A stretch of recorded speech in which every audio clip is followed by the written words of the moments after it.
DPMM is the Wout Weghorst of Singapore football.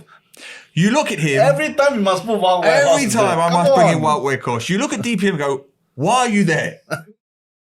Welcome to part 2 of Yahoo Footballing Weekly with me, Yahoo columnist Neil Humphreys. And me, Yahoo editor Chian Kyong, and we welcome back our good friend Haizam. Man City fan, Sembawang Rangers, romantic. Sembawang Rangers. We are the Rangers! Before anyone says that, I'm a glory hunter. Well, speaking to prove you're not, tell them about your blog. Oh yeah, Your I'm podcast, also part of a crew, where we have Napshot Studio, where we do live viewings and also live YouTube social media on YouTube and Facebook. Nice. So many comments, as always, to kick off the season, all things Singapore football. Before we get stuck into them, we will reward you with something from StarHub. Yeah, StarHub obviously are the EPL broadcaster, so you can get subscribe to them. You can subscribe to them and you get a free 1-year broadband. You can also look out for free screenings at either Sports Hub or our Templates Hub. They have just renewed the deal with them so that they'll continue this free community screenings on their big screens. So you can buy some food, sit down in their place and then eat and then watch football. Fantastic. Yeah, fantastic. Yeah. And fantastic comments, as always, from you. First week, the main topics covered were problems of Singapore football merchandise, the need for young players to toughen up mentally, the women's game need for more tribalism, and this is the one I'm looking forward to, the blockbuster, the Yahoo survey that showed that Singapore football is greater and more popular than La Liga. So you make sure you stay tuned for that. But before that, let's get stuck into merchandise. First merchandise, comment. yes. We got a comment from... Who's this? Nick. Nick 3192, is it? Yep. This is 3192 or no? Yeah. 9192. You got it, old man? You got it now? Yeah. Okay, Hang All right, here we go. Nick 9192 says, I still think the obstacles one needs to overcome to get something as simple as merchandise is really baffling. I just want to get a nice Tampines Rovers a hoodie or t-shirt easily. As much as we take the high ground, merchandise works and we are suckers for nice merchandise. Look at McDonald's and their sling bag, tote bag, etc. Good merchandise that's easily available will help. 100%. Will help the football teams in Singapore. 100% I agree with that comment. Couldn't agree more. See there, couldn't agree more. Absolutely. Jay, the director, can you get my West Ham scarf? It's over there. Okay, while we talk. No, the merchandise thing is so important to Singapore. We said it on the podcast last season. I say it again this season. Most fans, football fans around the world, get their merchandise before they even go to a game. All right? Let's have it here. Right? Yeah. This wonderful scarf was purchased for me way before I went to a West Ham game. Way before. I was about 5 or 6 when I got this scarf. I didn't go to my first West Ham game until I was about 6 or 7. I got this beautiful West Ham money box, piggy bank, which I'll send you a photo of, that I also got before I went to a first game, which I still have, by the way. I've had it on my desk for more than 20 years. I've written 30 books with that West Ham money box beside me on the desk.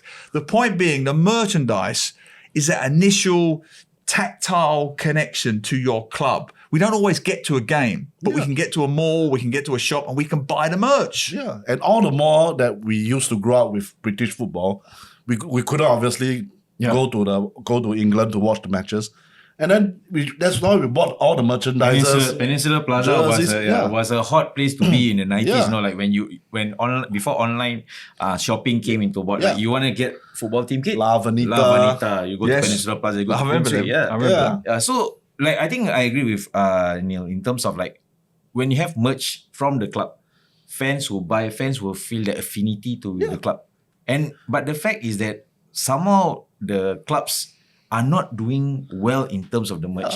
No, I'm not saying that they're not doing well. When the league started in 1996, we had merch. Yeah, they were good merch. You know, we had pencil box. I remember I had a Sembawang Rangers metal pencil box. But somewhere down the line, they just forgot about like, oh, you know what? Let's just forget it. The league exists. No, I know this is where they'll say basic supply and demand. The demand stopped, so the supply stopped. But that's where you have to show a little bit of initiative. Because the other point to take into account here, what is one of the biggest criticisms of Singapore football fans, bandwagon jumpers, or support Man U or Man City or Liverpool or whatever, right? But here's the thing. When I was a kid, I'd go to my local shopping mall and there'd be merchandise for my local team. Yeah. In Singapore, you go to your local shopping mall, there's merchandise for Manchester United, Liverpool, Manchester City. It's not a coincidence, right? Yeah. If you don't have it, people can't buy it, they can't wear it, so they'll identify with EPL teams and so on. If it's you bring it and they will come, right? Yes. I agree with this. This is one of my favourite comments of the day. This is a nice We comment, need more merch in Singapore. Yeah. Okay, football clubs, you heard it from here. Right, next one. I like this one as well. Sunny Ang. With regards to being tekan on social media, I feel that the Football Association and players would have to be able to take the goods of social media together with the bad that comes with it.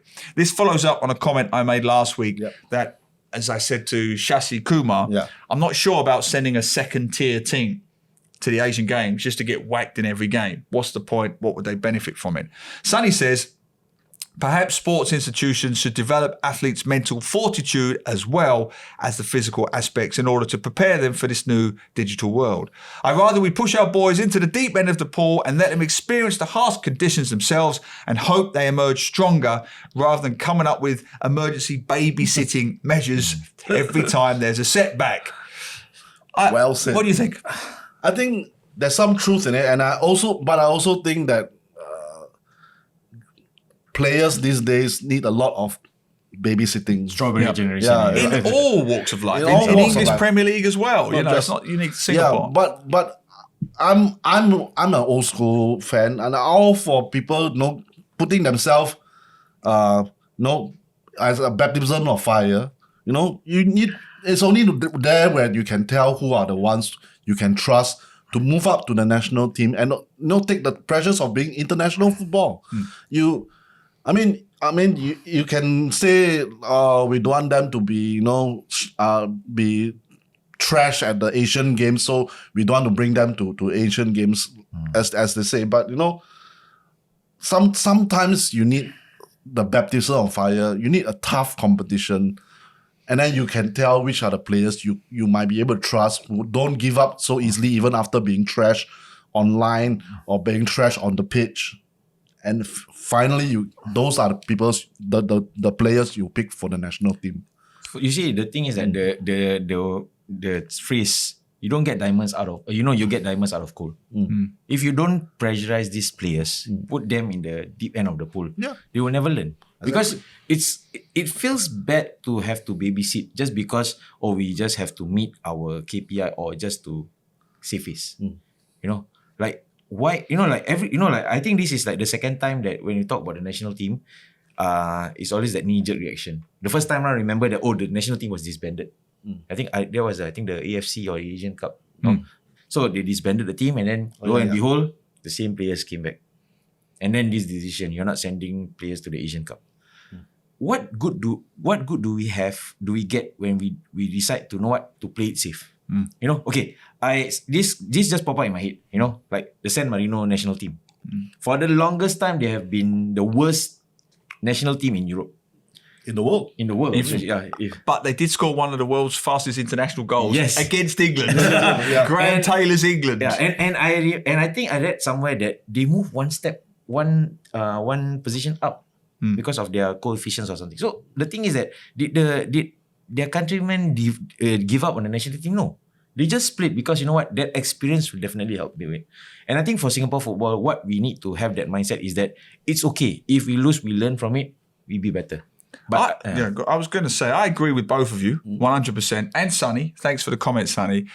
Of course, we should send our young boys to every tournament to get the tournament experience. I would just have one caveat to that. As long as we can guarantee that they have everything they need going into the tournament. That's the issue we've been having. You can't just throw them to the Lions if they haven't had the proper preparation, a proper centralized training camp that all of their rivals are going to have. We saw what happened before.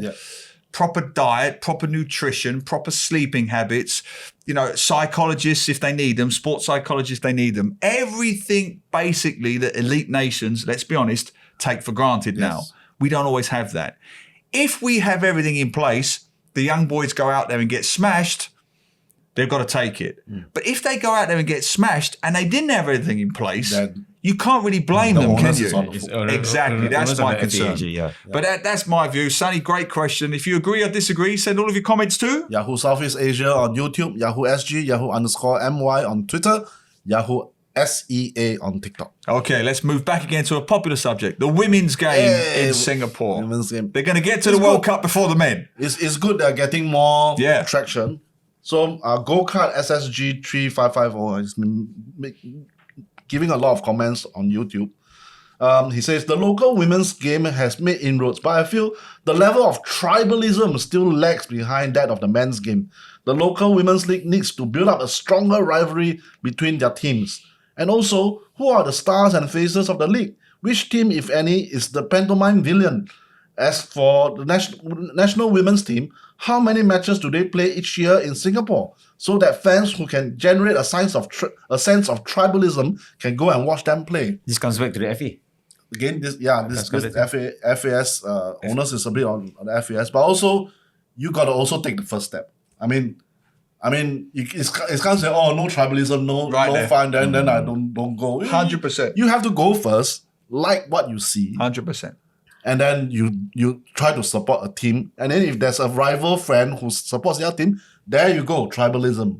And maybe a bit of tribalism is definitely okay, but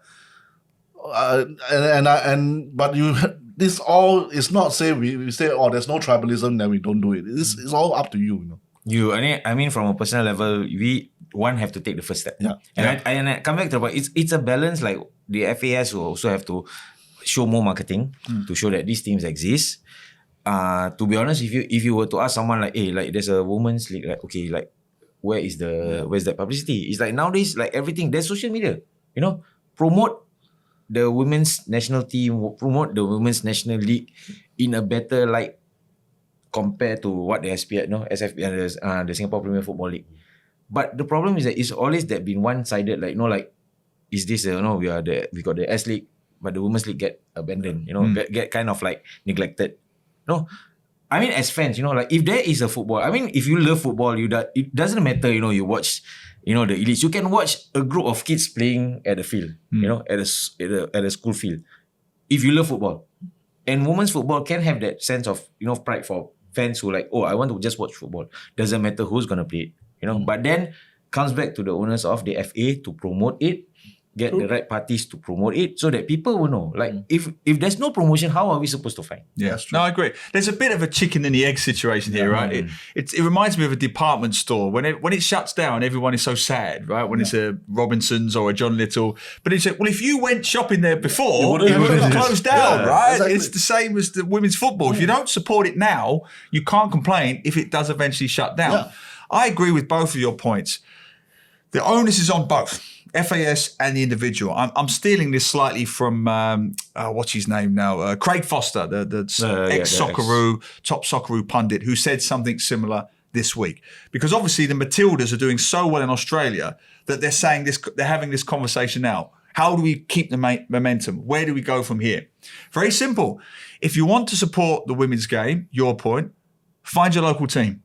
See who they are. Yeah. Go online, find your local team, watch a game, get a season ticket or a club membership. If they don't have either, your point, why not? Yes. Go to the club, go to FAS and say, why not? My son, my daughter is interested. Where's your season tickets?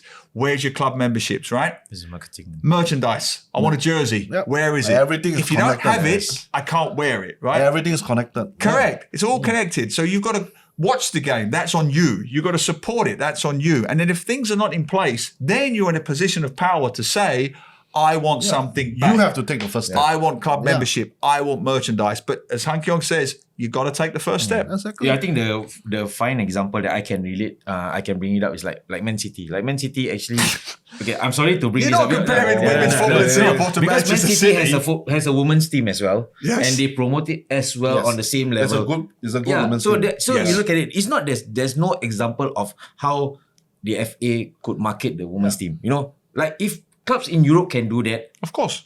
I mean, as a national association, you can do that better because you have more resources. You're talking from a national level and it's easier to do it. And it's not just on the national level, the clubs. I mean, Lion City Sailors, they have their women's they have team, their women's which is doing well. It's not that there's no examples. Yeah, There are yeah, examples. yeah. It's just a matter of like whether the right people are looking at the right direction in terms of like when it comes to women's football. And you can't always use excuses. Oh, there's no demand. It'd be a waste of time. At the start of last season, apparently we were told there was no demand for a Singapore football podcast, Yep. right? And here we are, sponsored by StarHub, still going strong. Second season. You've got to initiate. You've got to be proactive. Any women's club, team, organisation watching this, where's your TikTok channels? Where's your Instagram clips? Interviews with your players every week, like we do. Ball skills clip, 30 seconds, 60 seconds. It's what the kids want. It can't always be Footballita. It can't always be Ash Hashim. It can't always be Deloitte. They do a wonderful job. But initiate yourself. Take it upon yourself. Little clips, Instagram, social media. You want the Generation Z to take an interest? Give them something. Volunteer your services to the club. Give them something. Something better. But positive news. Sounds a bit negative, but the Yahoo survey findings this week, absolute blockbuster. Okay. So we have Yahoo Singapore, we did a sort of like a survey with 2,000 respondents, so a good survey sample size With YouGov. with YouGov on football in Singapore, just to kick off this season of podcasts. So last week we did some of the statistics, but I saved the best for this week. This is an absolute cracker. So we asked the players, we asked the respondents how which are the football leagues you watch and support. So obviously the most support is the English Premier League, 43%. Yep, 43%. Second one also no surprises, UEFA Champions League.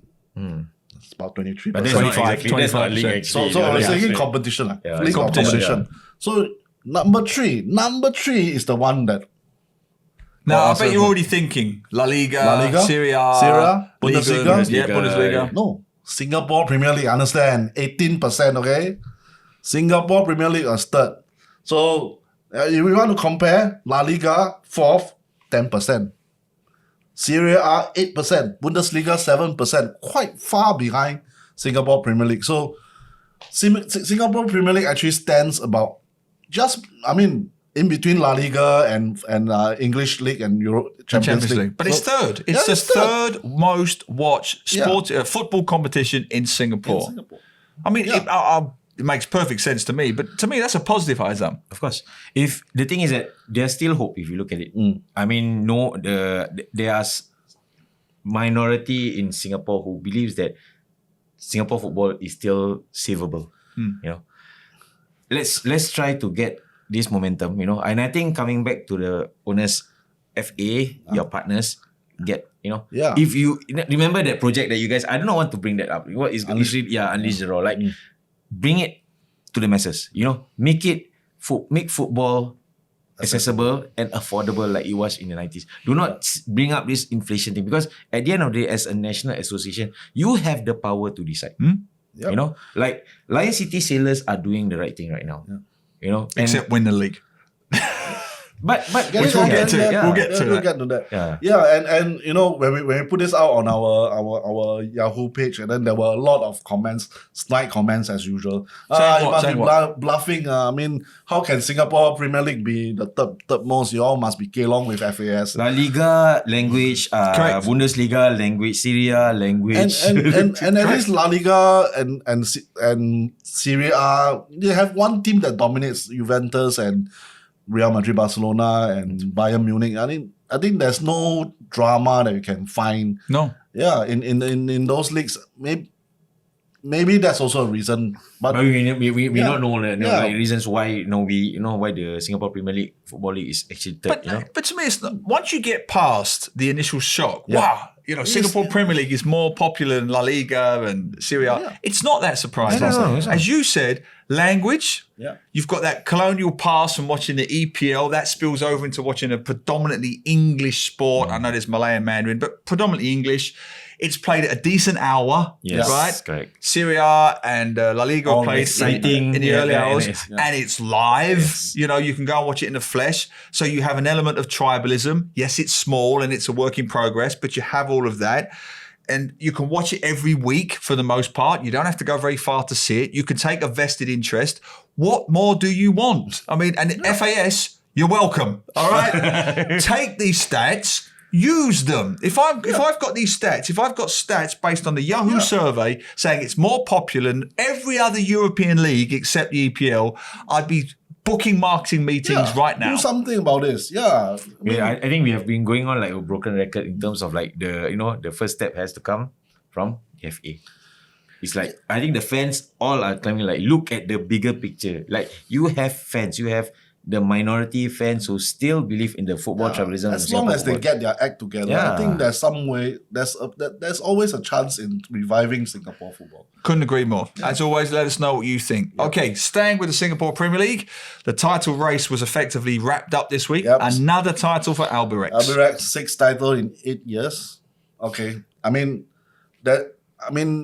much as we say that this foreign team keeps on winning, they've set the bar. Absolutely. They've already set the bar. Excellent scoring, excellent defense, consistent throughout. Only lost twice. Excellent community engagement. Community engagement, fan engagement. Fan engagement. Peerless. And obviously now, but thing is that second place is Lion City Sailors, who have also done similar things, making inroads into it, and actually made this season quite a close match. I mean, not like a few years ago when Albirex just ran off with the title, but it's been a closer fight. Templice also played their part. Templice Rovers. This season has been pretty encouraging. I would say we got a good title race. We got teams like Balestier Hausa, who got a good coach, and they're doing well in 4th place. And there's always if you want to complain, there's always the issue of the Young Lions and DPMM, who are middling about in the bottom half of the table. So the Young Lions, very briefly, we are a broken record with that. We've said on this show many times. I don't know how many times I need to be whacked before we acknowledge that maybe the future for Young Lions is to disband and sprinkle them around the other clubs so they get regular experience with experienced pros. My issue more is with DPMM. We said this last time. DPMM is the Wout Weghorst of Singapore football. You look at him. Every time you must put Wout Weghorst. Every time I must bring in Wout Weghorst. You look at DPM and go, why are you there? Why are you there? There are better players around. Why are you there? Why are you involved in this competition? What is your purpose? They are the Wout Weghorst of Singapore. And this season, you can't even say that you're trying to bring the teams to Brunei to have their 20,000 fans at the Brunei stadium, because they've been based all season long at the Jalan Besar Stadium. Yep.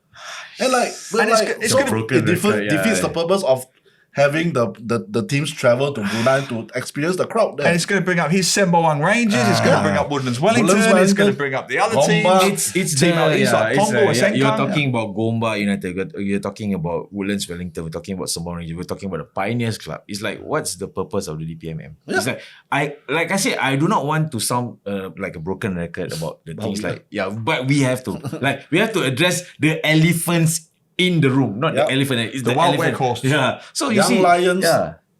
Exactly. Like for Young Lions. So no disrespect to them. I know the idea was that to have these young players to play together. Okay, which I mean, give credit to them. We have good players that came from Young Lions. But ever since they came back from the SEA Games, they haven't even won.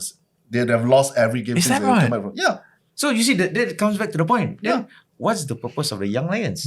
And then right now, I think it has come to the point that we were talking about football tribalism. When it comes to it's like, how are you supposed to build like tribalism when you have only 6 stadiums and 8 teams? It's what tribalism? Stadium sharing. Yeah. The closest rivalry that we can talk is Templice Rovers and Geylang International. It's because they are playing at OTH. But other than that, and I'm coming from a place not to insult the Singapore football. I love I love the Singapore Premier Football. I love Singapore football. But the problem is that right now, are the right people leading the whole charge proper? No? Are we looking at the right direction in terms of are we just going back through the motion of as long as we meet that KPI, we are okay? Well, let us know what you think. Young Lions, should they stay? DPMM, should they stay? What do you think should be the future for the Singapore Premier League? Who should be involved next season? Send your comments too. Yahoo Southeast Asia on YouTube, Yahoo SG, Yahoo_MY on Twitter, and Yahoo SEA on TikTok. Fantastic. But before we go, let's finish on a positive story. Positive note. So, we got this young player, 20-year-old Danial Crichton. Brilliant. He used to play for the Young Lions, plays as a defender. Unfortunately, this season he suffered injury and couldn't play much. He even missed the SEA Games because of his injury. So, but good news for him, he's been accepted by a American university. I think it's in Texas Rio Grande, if I'm not wrong. He's been accepted into the football team, got a scholarship, Fantastic. and he's going to play for the team in NCAA next season. Division 1 next season. He's the first Singaporean male player to be accepted to play in the NCAA, and the second Singaporean after Danial Tan was accepted last year. Wonderful, absolutely wonderful, positive story, because we always say on this show, my favourite word is pathway. You're looking for pathways. Well, there it is. What is our big obsession here in Singapore? How do we balance sports with studies? You borrow the American college model. That's literally their model. You get a sports scholarship and you balance the two together. And I'm glad that more Singaporeans are seeing this as a pathway. Absolutely. Danial and now Danial again. Yeah. Both Daniels. Maybe the Daniels. I think, you need this pioneering spirit from these young people. They are willing to take the plunge in, they're going to battle homesickness. They're going to battle lousy food in America. That's true. And best pizza in the world. and a lot of things that there are difficulties. It's not easy to uproot yourself from Singapore and live in other countries. It's a different culture. It's a different culture, everything. And I think these people are brave. All these youngsters are brave enough to take that steps, and we should support them all the way. 100%. Let's have more people not called Daniel or Daniel. Yes, more than different names, but it's brilliant. No, I support it all the way. Do you know, to wrap it up, I did a trial for my college, but I went to Manchester University, right? So it was very high standard. I went for a sliding tackle, missed it completely, right? Didn't get selected, but I did get selected for the mixed netball team. So you never know, folks, where this journey could end up, but you must try. You may dream to be a professional football player, but then you realize that you may have other talents, As a netball goalkeeper. Change sex and you'll be a netball star. You never know. Go tender. I don't know what the message of that story is, other than never give up. Never give up. Thanks, Haizam. Pleasure as always. Thank you so much for having me. I appreciate it, man. All right, man. As always, thanks to you for watching. Keep all of your comments coming, and we'll see you again next week. Take care. Take care.